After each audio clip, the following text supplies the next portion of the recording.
Shalom,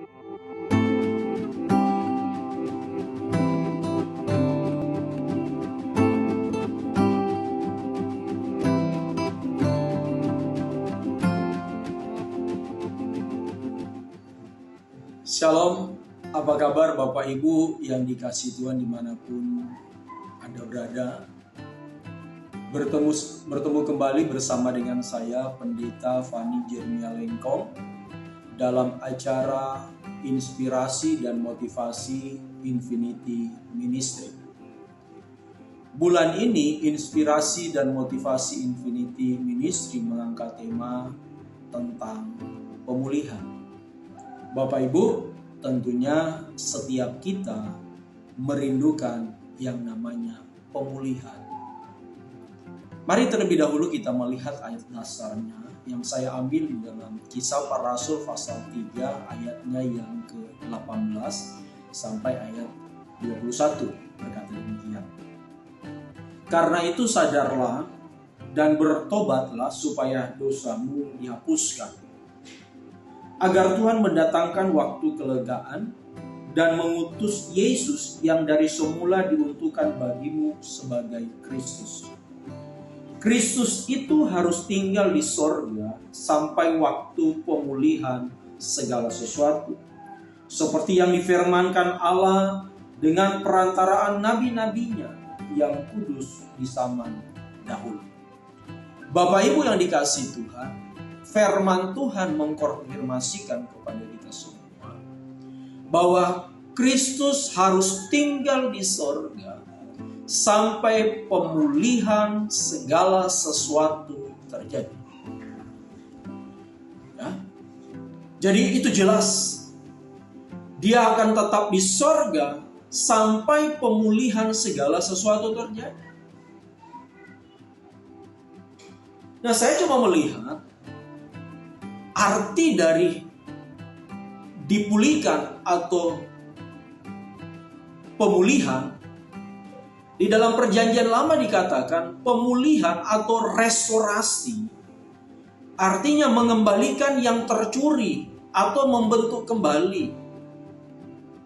Sebaliknya di dalam perjanjian baru artinya Bapak Ibu, mengembalikan kembali ke posisi semula.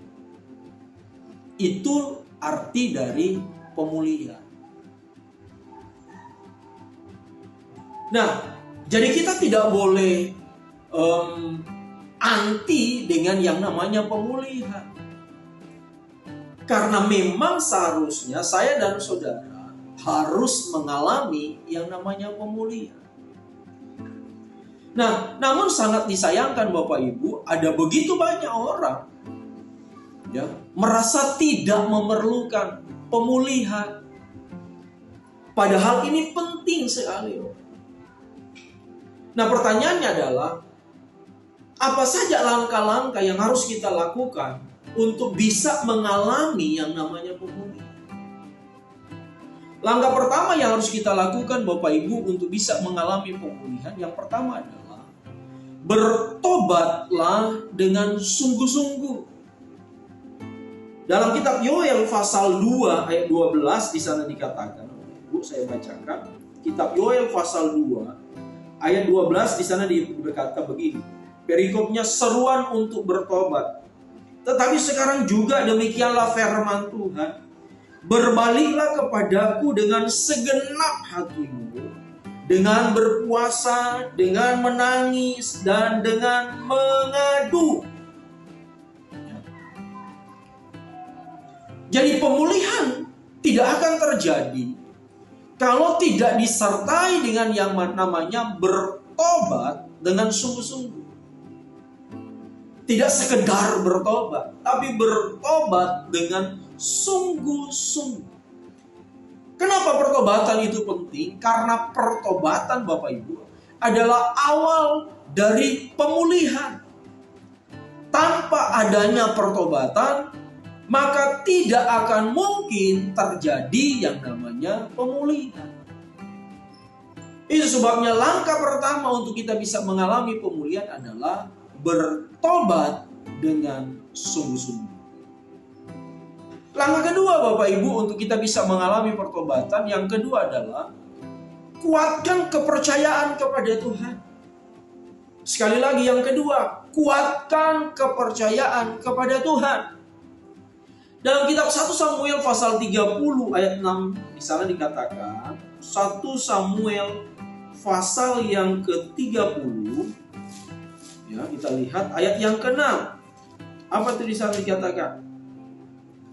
Dan Daud sangat terjepit karena rakyat mengatakan hendak melempari dia dengan batu. Seluruh rakyat itu telah pedih hati masing-masing karena anaknya laki-laki dan perempuan. Tetapi Daud menguatkan kepercayaannya kepada Tuhan Allahnya. Jadi langkah kedua untuk kita bisa mengalami yang namanya pemulihan adalah kuatkan kepercayaanmu kepada Tuhan. Kuatkan imanmu kepada Tuhan. Banyak orang yang mencari pertolongan pada pihak lain selain Tuhan ketika menghadapi badai persoalan yang sedang mendera hidup mereka. Seorang Kristen atau sebagai orang percaya seharusnya kita semakin menguatkan kepercayaan kepada Tuhan ketika kita berada di dalam kesulitan. Bukan justru kita lari dari Tuhan. Bukan justru sebaliknya kita menjaga jarak dengan Tuhan. Tapi justru supaya kita bisa mengalami pemulihan, maka kita harus menguatkan kepercayaan kita kepada Tuhan. Dengan cara bagaimana? Dengan cara punya hubungan yang dekat dengan Tuhan. Lewat perenungan firman Allah, lewat doa yang kita bangun setiap saat kepada Tuhan, maka itu akan membangun kepercayaan kita kepada Tuhan. Sehingga kemungkinan besar ketika itu kita lakukan, kita bisa mengalami yang namanya pemulihan. Karena memang pemulihan bisa terjadi ketika kita menguatkan terus kepercayaan kita kepada Tuhan. Langkah ketiga untuk kita bisa mengalami pemulihan adalah mensyukuri apa yang diberikan Tuhan kepada kita. Sekali lagi, langkah ketiga adalah mensyukuri apa yang diberikan Tuhan kepada kita. Dalam 2 Korintus pasal 12 ayat 9, Bapak Ibu, 2 Korintus pasal yang ke-12 ayat 9 di sana dikatakan, karena itu aku senang dan rela di dalam kelemahan, di dalam siksaan dan di dalam kesukaran, di dalam penganiayaan dan kesesakan oleh karena Kristus. Sebab jika aku lemah, maka aku kuat. Paulus dalam menghadapi berbagai macam penganiayaan, dalam menghadapi berbagai macam siksaan, kesukaran, kesesakan, Bapak Ibu, dia tetap tabah dan bertahan dalam pelayanannya karena dia senantiasa bersyukur kepada Tuhan. Karena dengan bersyukur, seseorang akan dikuatkan dalam setiap kesulitan. Ya. Jadi langkah ketiga untuk kita bisa mengalami pemulihan adalah bersyukur dengan apa yang diberikan Tuhan kepada kita. Maka saya percaya ketika itu kita lakukan, kita akan mengalami yang namanya pemulihan di dalam segala sesuatu. Bapak Ibu yang dikasihi Tuhan, jadi untuk kita bisa mengalami pemulihan, yang pertama, bertobatlah dengan sungguh-sungguh. Yang kedua, kuatkan kepercayaanmu kepada Tuhan. Dan yang ketiga, syukuri apa yang diberikan Tuhan kepada kita.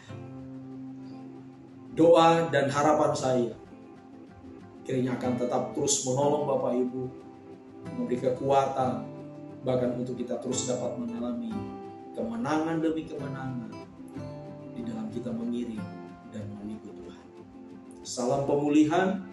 Tuhan Yesus memberkati kita semua. Haleluya.